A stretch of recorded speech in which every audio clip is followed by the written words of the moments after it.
I have a library, a retain wall of foundations just because from being a beauty Yeah. editor and everything that I do, they're dusty. They're dusty now. I rarely even go in and put them on. I have one foundation with an SPF 50 that I wear when I hike because I need that. I have Mhm. completely converted to just Maxine's Revenge.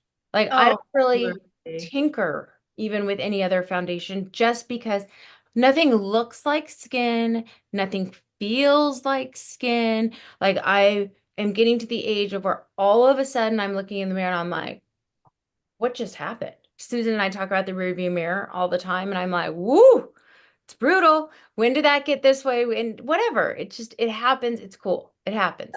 Yeah, it does.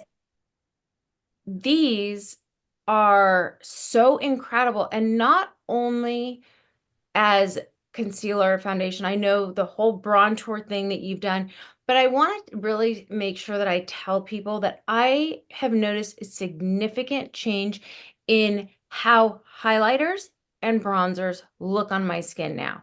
I used to be able to put almost any highlighter here and it was cool. I used to be able to use contour, bronzer, and my skin was very friendly to almost any formula.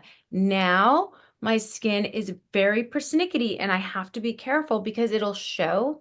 And having lived in Europe, like Yeah. all of us have lived in Europe and have family from Europe, and we know what European women, there's an approach to skin that is so sensual and so evocative, and they own who they are, and there's a confidence that smothering my skin in foundation for me right now, I feel like it makes me look desperate. It makes me look like I'm trying too hard. It makes me look old. It makes me just look sad and pathetic. And I know those are all really hard words, but that's how I feel. I'm like, okay, I just look like somebody that's trying really hard to stay young and it doesn't work anymore.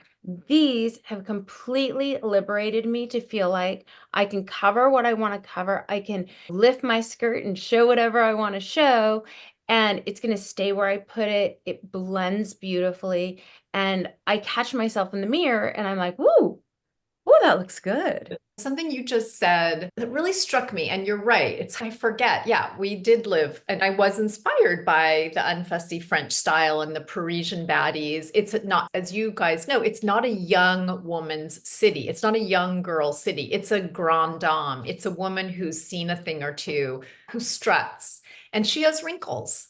And she does not really care. Of course, she looks and she's, whatever, but she's not self-conscious in the way that what you're referencing, I understand. So there's like a couple different kinds of makeup wearers. There's one kind, it's just sheer joy, and they can go full beat and they just love it. It just, that's what they're going to do. Doesn't matter age, it doesn't matter anything, certainly not gender, and they just love it.